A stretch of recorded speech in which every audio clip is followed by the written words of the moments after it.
Hello and welcome to Spectrum TV News at 2. I'm Raymond Aita and we're coming to you live from Uyo, the Akwa Ibom State capital. Let's take a look at the day's headlines. President Buhari reappoints Dabiri Erewa as NICOM chair.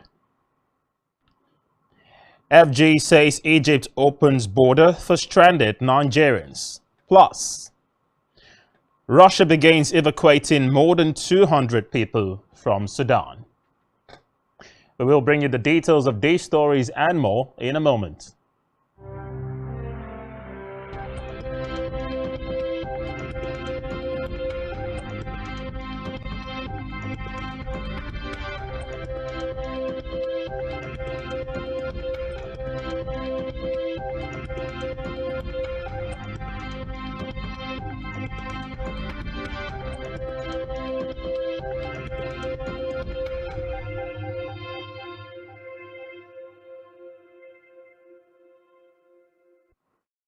Welcome back and many thanks for staying with us. We begin this afternoon with a report that President Muhammadu Buhari has reappointed Abike Dabiri Erewa for a second term as the chairman of the Nigerians in Diaspora Commission NICOM.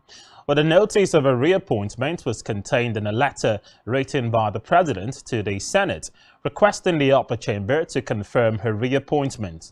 President Buhari also wrote a separate letter to the Senate seeking the confirmation of appointment of 6 federal commissioners of the Revenue Mobilization, Allocation and Fiscal Commission to fill the existing vacancies in the state. The nominees are Ayogu Eze, Peter Okpara, Hawa Ali, advised the incoming administration of Bola Ahmed Tinubu to continue to respect workers' rights as part of its core development agenda. President Buhari stated this in his speech at yesterday's May Day celebration, which was delivered by the Secretary to the Government of the Federation, Boss Mustafa. The president said his administration believed in the enthronement of decent work that is productive, delivering a fair income with security and social protection, as well as safeguarding the basic rights of workers. He said the federal government was committed to reducing poverty and forging a path to achieving equitable, inclusive and sustainable development, as well as peace and security in communities.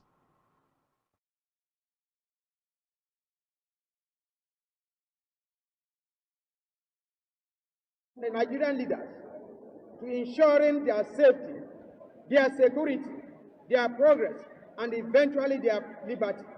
It is only the proof of this that can reconnect the masses and workers with the government. We call on federal government to consider the incorporation of Sudan to cross after an intervention by President Buhari. This was made known by the chairman, Nigerians in Diaspora Commission, Abike Dabiri Erewa, via her Twitter handle. Erewa said that an Air Force plane is already on ground in Aswan, Egypt, and the processing of the first set of evacuees will begin soon.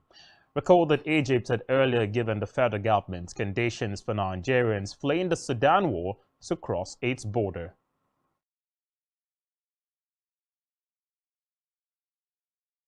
Meanwhile, the Federal Capital Territory Administration (FCTA) has restated its commitments towards meeting its targeted revenue projection of over 213 billion naira for the 2023 fiscal year. FCT Permanent Secretary Ulysses SDAs of the FCT administration at the Federal Capital Development Authority Conference Hall in Abuja. Adeshola noted that though the general performance in the first quarter of 2023, which rose to 97.27%, was encouraging, more efforts needs to be done, while agencies that have maintained persistently low performance must wake up to their respective responsibilities. He hinted that the administration would review some of its interventions in the satellite towns to boost its revenue and enable the government sustain sanitation and cleaning exercises in such areas. In a separate development, the Labour Party presidential candidate Peter Obi has debunked visiting Nigeria's president-elect Bola Tinubu. Obi made the clarification during an interview with newsmen. Well, according to him, the rumors and purported photoshopped pictures making rounds on social media were part of moves by the opposition to derail his objective. Meanwhile, the is reportedly in court to challenge Tinubu's victory during the 2023 presidential elections held on February 25. In another development, the Minister of Labour and Employment, Chris Ngige, has expressed opposition to a bill before the House of Representatives mandating medical and dental practitioners to undergo a minimum of 5 years of service to obtain a full license. Now, according to him, a private member's bill in the National Assembly comes from either a legislator's constituents or is authored by a legislator after a discussion with people in the concerned constituency who agree that the proposal is the solution to their problem. He argued that it is better for the Federal Ministry of Health to look into the medical skill at a level where dialogue could be initiated around fees that are payable. The increases we're talking about for the doctors in the health sector, the doctors have concluded their negotiation in the CBA down to Presidential Committee on Salaries. The same for the nurses and midwife and everybody in the health sector. The same for the university lecturers who went on strike for 9 months or 8 months last year. The same for workers in the university system and polytechnic. Already 350 billion have been captured in the appropriation of 2023. Away from that, a joint panel comprising officers of the Nigeria Police Force, the Department of State Commissioner Hudu Yunusa Ari over his conduct during the April 15 supplementary elections in Adamawa State. The investigation panel set up by the Inspector General of Police, Usman Baba, asked Yunusa Ari to show up at the force headquarters, Louis Edet House, Abuja. The panel is headed by an Assistant Inspector General of Police and Head of Interpol Nigeria, Garba Umar, who was appointed as head of the Election Planning, Monitoring and Evaluation Team. In the build-up to the 2023 general elections, a spokesperson for the Force Criminal Investigation Department, Fumi Egwajo, confirmed the developments to newsmen. Recall that Yunusa Ari had stirred controversy after declaring the governorship candidate of the All Progressives Congress APC, Aishatu Dahiru, popularly known as Binani, as the winner of the Adamawa State governorship election, when collation of results was yet to be completed. 1,000 candidates who failed to write the ongoing JAM examinations for May 6. A statement by the head of Public Affairs and Protocol, Fabian Benjamin, said the candidates who were verified at their centers but could not write the examination, as well as candidates whose biometrics could not be verified and those with mismatched data, will not get their result, but instead will get a notification for rescheduled exams. Now, according to the statement, the board has fixed May 6 for the retake for candidates who have not written their examination, adding that all candidates under the categories listed are required to print their slips between May 4 and May 5 so as to know the time and venue of their examination.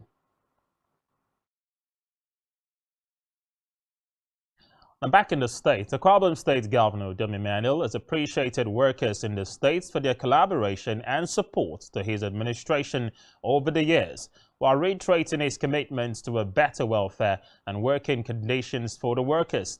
While speaking during the May Day celebration yesterday, Governor Emmanuel, who attended the International Workers' Day for the last time as a governor, appealed to them to extend the support to the incoming administration in the state. Our correspondent has the details. Akwa Ibom State Governor Udom Emmanuel has assured workers in the state of a medium housing scheme before the end of his administration on May 29. Speaking during the 2023 International Workers' Day celebration held at the Ibom Hall grounds, the governor said work was ongoing on the project and that some units labor throughout his tenure. The governor asserted that the government and labor are supposed to partner for the development of the state. This, he affirmed, has been upheld by labor during his tenure. He appealed to them to extend the support to the incoming administration in the state. For the housing scheme, Chairman Labour Congress, let me reassure you that before I leave on May 29, I'm going to commission a medium housing scheme for workers before I leave on May 29. You might not know that we've gone far. As of today, we've done a whole lot of units. I don't want to give you the figure so that I might not be wrong. But trust me, we'll commission that before we leave. I really want to thank them for the robust relationship we've had in the past 8 years.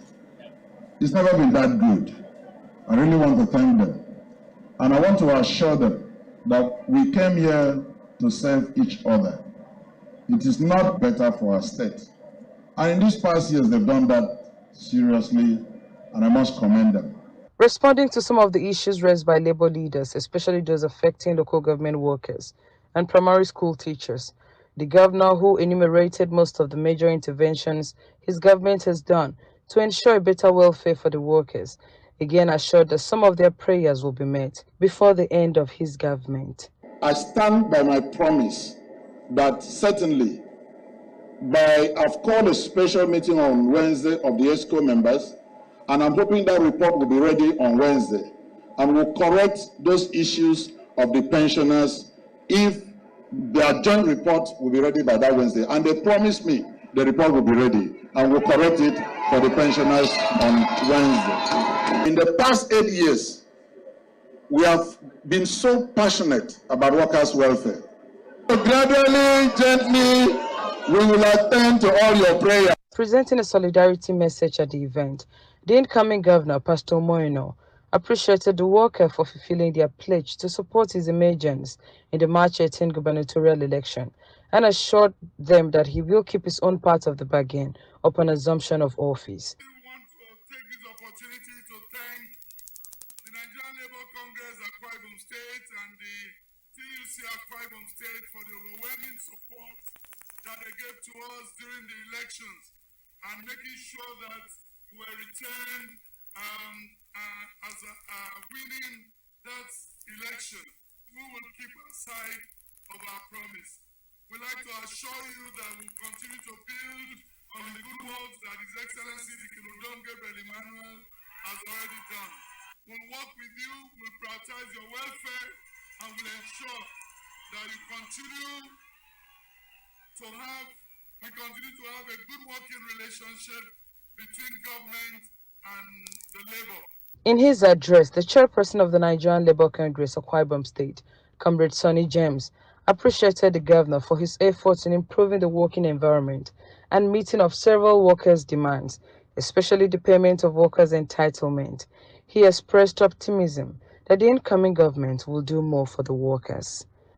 Your Excellency, we appreciate your grasping desire to improve the wall of work with a view to better the working class in our state. In the last 4 years, Your Excellency, working together, you have partnered on payment of salaries and pensions to retirees. We therefore call on the newly elected leaders of our state to adopt human rights-centered leadership approach to address every social contract facing political and economic challenges facing our people. The event featured goodwill messages and march past by different affiliate unions. It has ended evacuation flights from Wadi Sadina airstrip due to a decline in demand by British nationals and increasingly volatile situation in the country. According to Foreign Secretary James Cleverly, the operation in Sudan is the longest and the largest airlift by any Western nation, with 2,197 people airlifted from the war-torn nation. Reports say the exceptional flights, billed as the last UK airlift from Sudan, took off from Port Sudan on the Red Sea coast on Monday.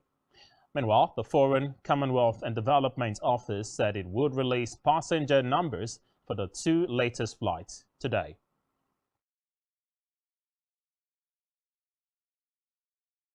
But still in Africa, police officers have reportedly been deployed on the streets in Kenya's capital, Nairobi, ahead of planned protest by the opposition.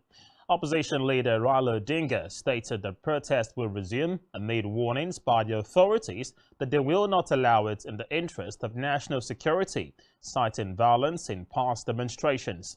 However, Odinga insisted that protests would start today, saying it would be peaceful and in compliance with the Constitution. He added that the police could not decide in advance, which began in March, is against high cost of living and alleged electoral malpractices. Still on the foreign scene, Russia's armed forces have said they were evacuating more than 200 people from Sudan on 4 military transport planes. The Defense Ministry, in a statement, noted that the evacuees included diplomats, military personnel, Russian nationals, as well as citizens of countries of the former Soviet Union and other friendly countries who are asking for assistance.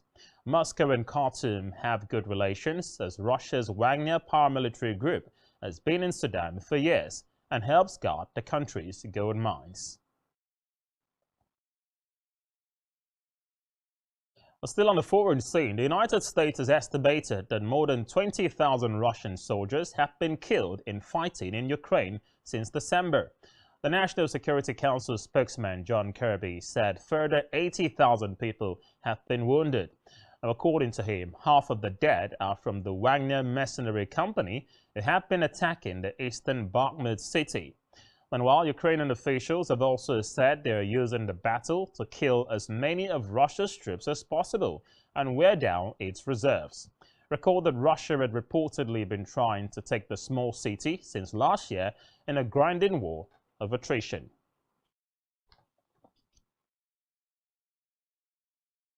And you're watching Spectrum TV News at 2. Still to come in the news. Alexei will be...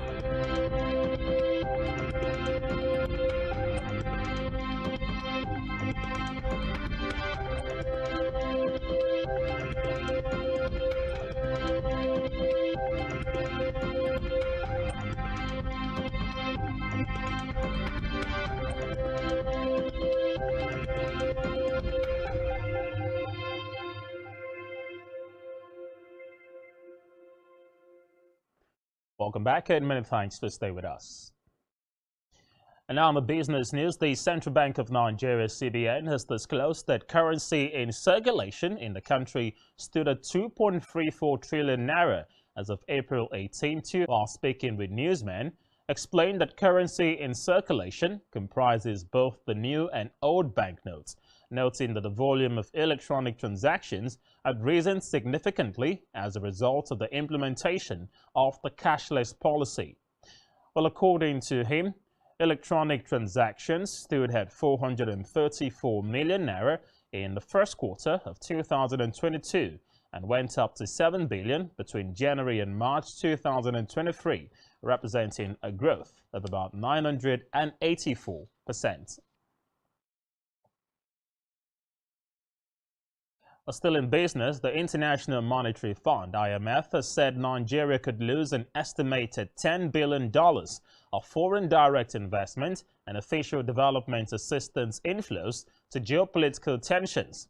The IMF, in its release on country focus on sub-Saharan Africa, said the figure is about 0.5% of the nations were cut off and geopolitical tensions were to escalate.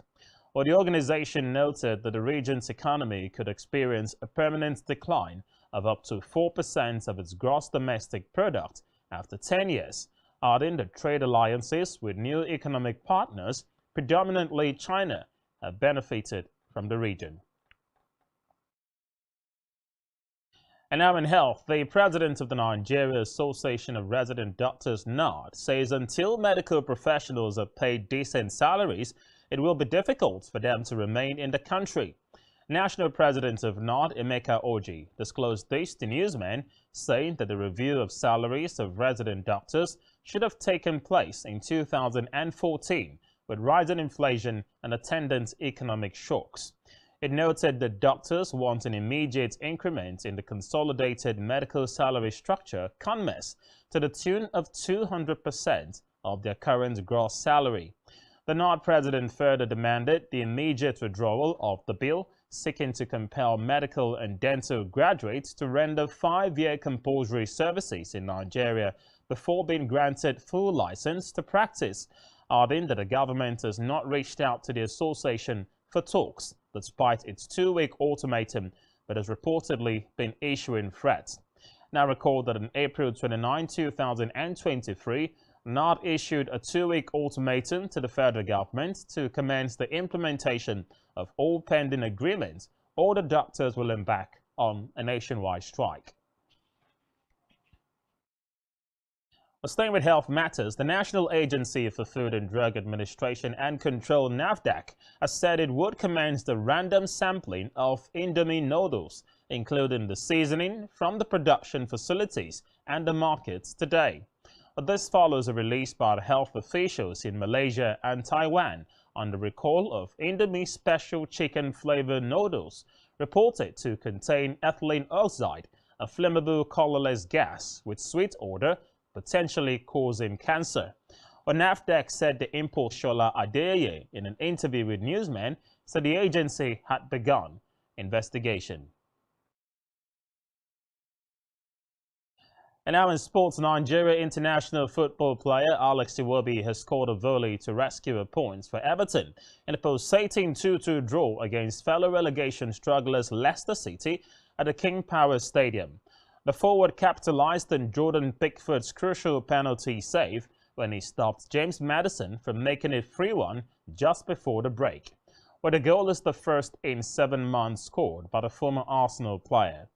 Reports say the 26-year-old last scored in October in the Toffees' 2-1 defeat to Manchester United, with Dominic Calvert-Lewin's sports kick opening the scoring.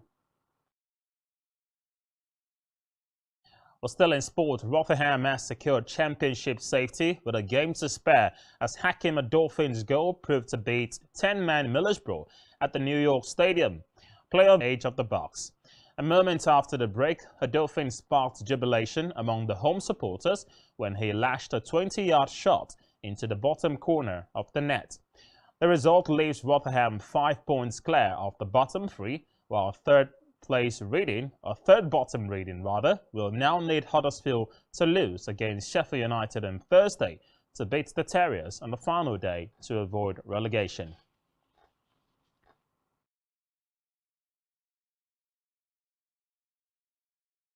On our entertainment news, the 4th season of the Nancy Sime Show is set to make its debut on the screens this May.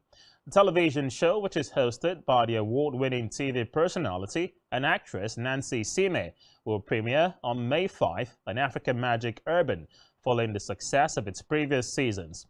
Reports say the show will feature A-list celebrities such as Tenny the Entertainer, Erica Nlewedin, Mr. P, Banky W, Adeshua Willington, Ramsey Noir, and many others. Well, still in entertainment, Nigerian singer Oyinka Shola Sarah, popularly known as Arya Star, has been directed to take immediate bed rest due to health issues. This was made known in a statement posted on the music star's Instagram page. But Marvin Saini, who was scheduled to perform at the Industry Night Show in Houston, US, expressed regrets for the cancellation of the show and apologized to her fans.